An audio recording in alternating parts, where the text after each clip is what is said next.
raadiyoo burqaa oduu jaarmiyaa waraana bilisummaa Oromooti.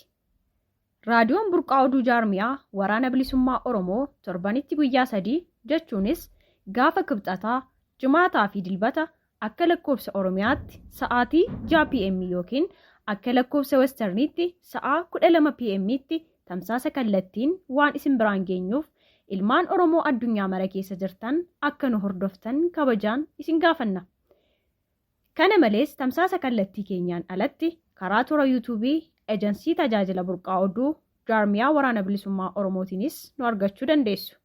Eejansii burqaa oduu jaarmiyaa waraana bilisummaa Oromoorraa.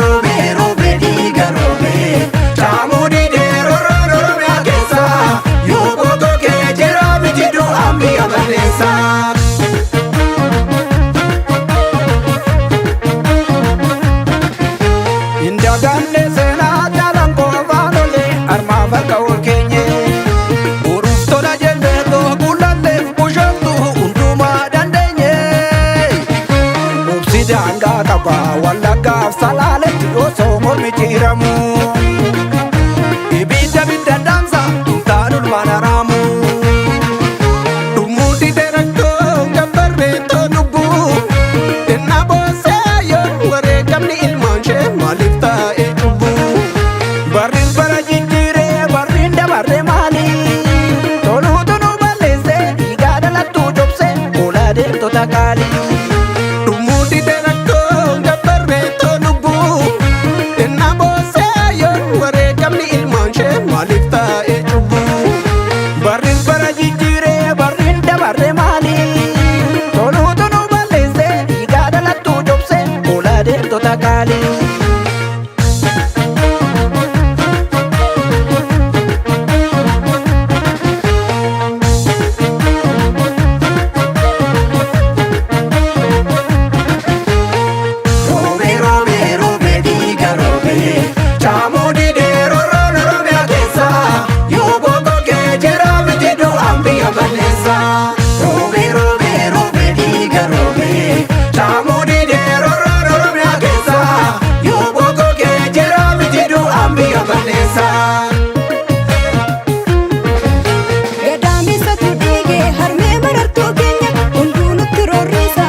Akkamitti dhaggeeffattoota keenya oduu yeroo kanaa qabnu sin dhageechisna an Biiftuu Abdiiti.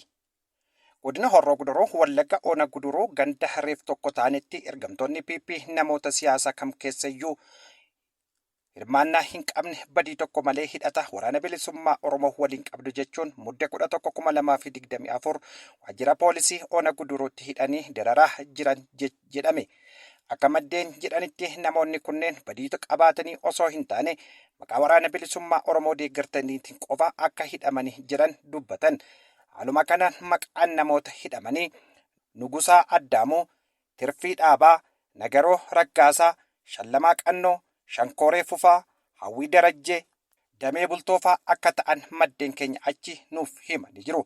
Bifuma wal fakkaatuun godinuma kana Ona Sulula Fincaa'aa ganda Nashee lammaffaatti namoonni waraana PP fi kadiroota PP'n saamamaa jiraachuun beekame. Haaluma kanaan maqaan namoota kanaa daldalaa obbo Taarikuu Dhugaasaa jala boqqolloo kuntaala 150, salixii kuntaala 57 fi harree tokko konkolaatatti fe'atanii yoo deeman obbo Fayyeeraa Filee jala harree 2 jalaa fudhatanii deeman jedhan maddeen achi akka nuuf himanitti. Godina Lixa Wallaggaa bulchiinsa magaalaa Gimbiitti murni bilxiginnaa har'a muddee 15/2024 maatii qabsaa'otaa hunda mana hidhaatti guuruun beekame. Maqaa walga'iitiin erga uummata nagaa walitti qabanii booda namoota maatii qabsaa'otaa ta'an hunda mana hidhaatti guuruun beekamee jira. Godina Horroo Guduruu Wallagga Ona Jaardagaa Jaartee ganda Haroo Loogoo Milishaan Faannoo obbo Taammee Tolasaa muddee 9/2024 halkan mana isaa keessaa ukkaamsuun qarshii 600 fudhachuun beekamee jira. Akka waliigalaatti finxaaleeyyiin Amaaraa faana onoota Amuruu Jaardagaa Jaartee Abbee Dongooroo Horroo Bulluq irratti xiyyeeffachuun saamichaa PP waliin ta'uun hojjechaa jiru jedhame. Kana malees iddoo tokko tokkotti gibira nuuf kaffaltu jechuun uummata nagaa dararaa jiraachuurraan kan ka'e jiraachuu dadhabne jechuun sagalee isaanii dhageeffachifachaa jiraachuun beekamee jira.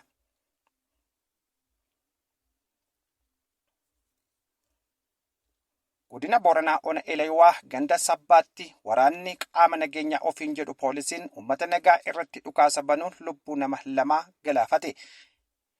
Ijoolleen lachuu obboleeyyan dubraa fi dhiiraa yoo ta'an maqaan ijoollee kanaas Xuunnaa Boonayyaa Waaqoo fi Deebanoo Boonayyaa Waaqoo akka ta'an beekamee jira. Yeroo jalqaba kan ajjeeffame mucaa durbaa Xuunnaa yoo taatu mucaan immoo sababa obboleettii tiyya maaliif ajjeeftan jedheef qofa ajjeeffamuu isaa maddeen keenya achi nuuf himanii jiru. Arsii Bahaa Ona Sirkaa keessatti waraanni bilisummaa Oromoo diina du'aa fi madoon adabuu beeksise. Muddee 14/2024 abdii fi gaachanni sabaa waraanni bilisummaa Oromoo zoonii kibba bahaa diina maqaa sakattaa waraana bilisummaa Oromoo jedhuun bobbaate uummata nagaa hiriirsaa turte guyyaa dheengaddaa muddee 12/2024 Ona Sirkaa ganda Galabee Amajjaa iddoo addaa bal'aa jedhamutti itti marsuun rasaasan akaa'ee baaruda macheessuun iddoo du'aa fi madoon jiraachuu maddeen keenya achi nuuf himanii jiru. Bifuma kanaan Arsii Bahaa Ona Martiitti tarkaanfii laalessaa leencichi fudhateen 68 madoon yoo adabu 84 immoo du'aan adabee jira. Godina kana keessatti yeroo hedduu maqaa waraana bilisummaa Oromoo jedhuun uummata nagaa irra deddeebiin dararaa kan turan ta'uu jiraattonni ni dubbatu.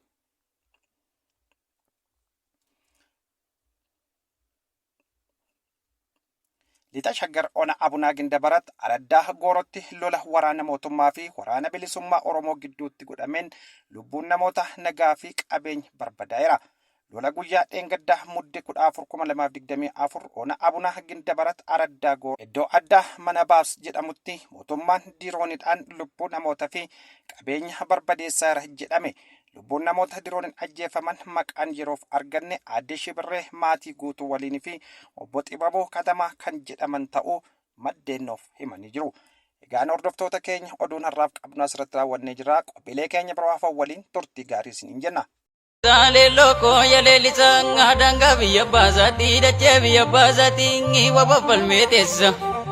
Biiftuun bariidhaan bahee tapha gamaattoo ibee dhugaa ijoollee Oromoo dhugaa qeerroo Oromoo maliyyoon sabaaf himee maliyyoon lammiif himee maliyyoon lammiif himee. Ijoo ibiddumaa dibamee daraadhaan owwaalamee bubbee daraarraa kaasaa gamtaadha yoo balmannee tokkummaa yoo balmannee nu bilisa wal baasaa tutuu dhikeen jiraate. Utuu dikeen jiraatee dikeen fardaa jiraatee gondaan bineensa nyaatu tutuu yeroon jiraatee yeroon akkamaa kuni yeroo waboo jiraatee dinnuu nu keessa yaatu gadeen nu keessa yaatu gadeen nu keessa yaatu.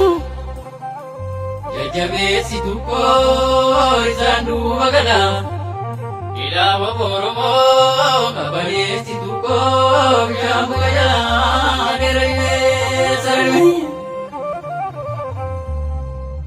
Gargalaana guddaa dhidheessis bishaanuma ana jawroobiitti ilaallaan qalamaan saatti galuu lachanuu bineensuma alagaa maalamanuu diinoo silas diinuma tarreeba baachisuu gatii dadhabbii isheetiin tokko majee nyaachisuu yoo jarroo galuu diddeen dachee nuttoo balmitee biyyee majee nyaachisu kaa biyyee majee nyaachisu biyyee majee nyaachisu.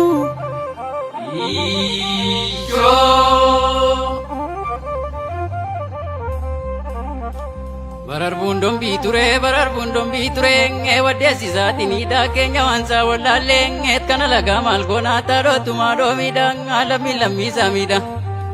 Gaafa galaanni guutuu dhagaan jalaa warreebaa dhume qurxummiin lagaa jira basaasaan tatee dhume sabni qulqulluun. Utuun si ta'ee gantuu dhugaa sabaa jallisee talagaattiin gurguruu lubbuu koo du'an oollee diina jalaan gurguruu takka sabaa nugguruu takka sabaa nugguruu. Jajjabeessitu koo isaan duuba gala ilaakee Oromoo kabaneessitu koo bishaan buka jala dheerayee sarmee.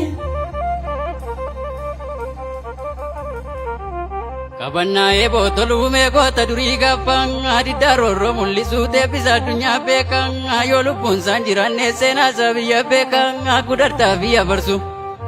Gudartaa biyya barsu tamboo buleen galaan biyya goota magarsuu jirtu nuun jedhee kormi hundeessaa boonsaa yoo lubbuun isaan jiraanne seenaan saayyuu nu boonsa kaa seenaan saayyuu nu boonsa seenaan saayyuu nu boonsa.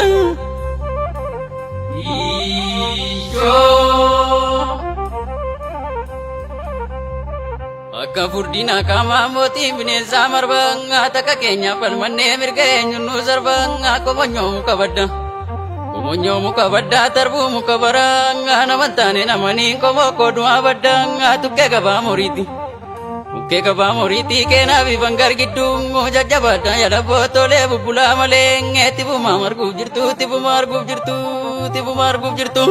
Waan isa daakkanumti gurmuun kaatu jiruma jiidhaa cabsee tokkummaa dhumaa nyaatu warruma hirbuu galee. Warruma hirbuu galee injifannoodhaaf gaatu kaayyoon galma keessanii tannuura Oromiyaa shaggar keessaa taatu tariyaa qorrii kutee kan kaloodee dubarda. Kan kaloodee dubarda balbinees bariin dhufa qabsoon keenyatti bufa qabsoon keenyatti bufa qabsoon keenyatti bufa. Jajjabeessitu koo isaan duuba gala ilaama Oromoo kabaneessitu koo bishaan buka jala dheerayee sarmee.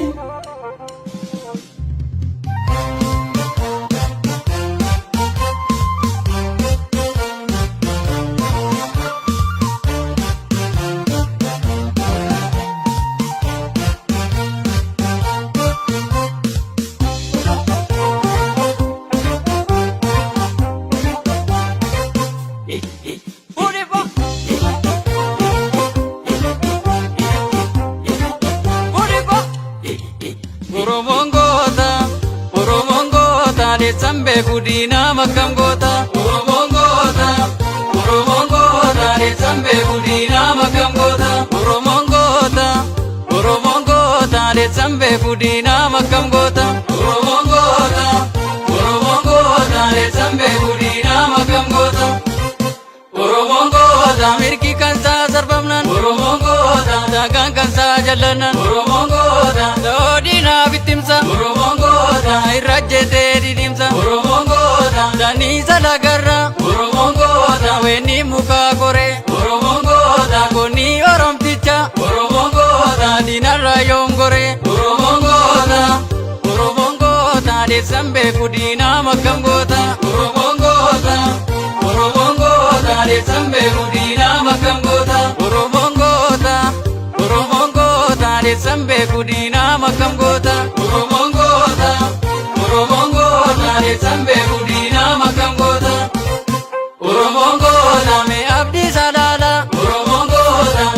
dhaalate Oromoon goota Taaddasaa Laalaa Oromoon goota Shawaatti dhaalate Oromoon goota Waaqosoo Laalaa Oromoon goota Maaleetti dhaalate Oromoon goota Onnoo Oromoo martuu Oromoon goota Lammiisaatiif jedhee Oromoon goota dabarsee oblaate Oromoon goota Oromoon goota Adeessan beeku diinaa makkam goota Oromoon goota Oromoon goota Adeessan beeku diinaa makkam goota Oromoon goota Oromoon goota Adeessan beeku diinaa makkam goota Oromoon goota Oromoon goota Adeessan beeku diinaa makkam goota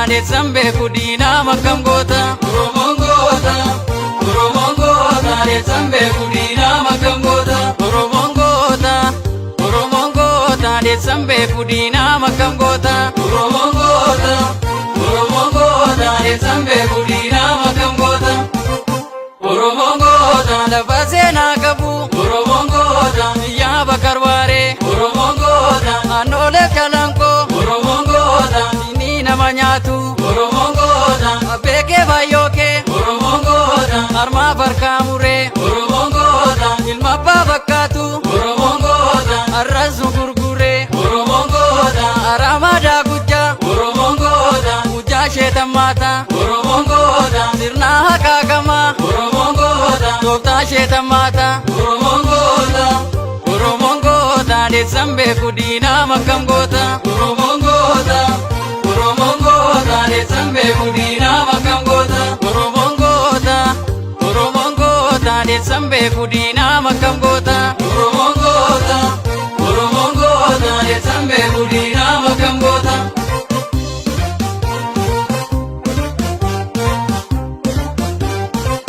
Oromoon goota ijoon kollee diimaa Oromoon goota kan waddeessaa ba'u Oromoon goota garaan kollee beekaa Oromoon goota kan saba koof ta'u Oromoon goota yaa'ii lillii birraa Oromoon goota qilleensi siraasaa Oromoon goota foolii kee turgaa'aa Oromoon goota waboo qofaa biyyaa Oromoon goota injifannoon galtaa Oromoon goota biyyis kan kee ta'a Oromoon goota Oromoon goota Adeessan beeku diinaa makkam goota Oromoon goota Oromoon goota Adeessan beeku diinaa makkam goota Oromoon goota Oromoon goota Adeessan beeku diinaa makkam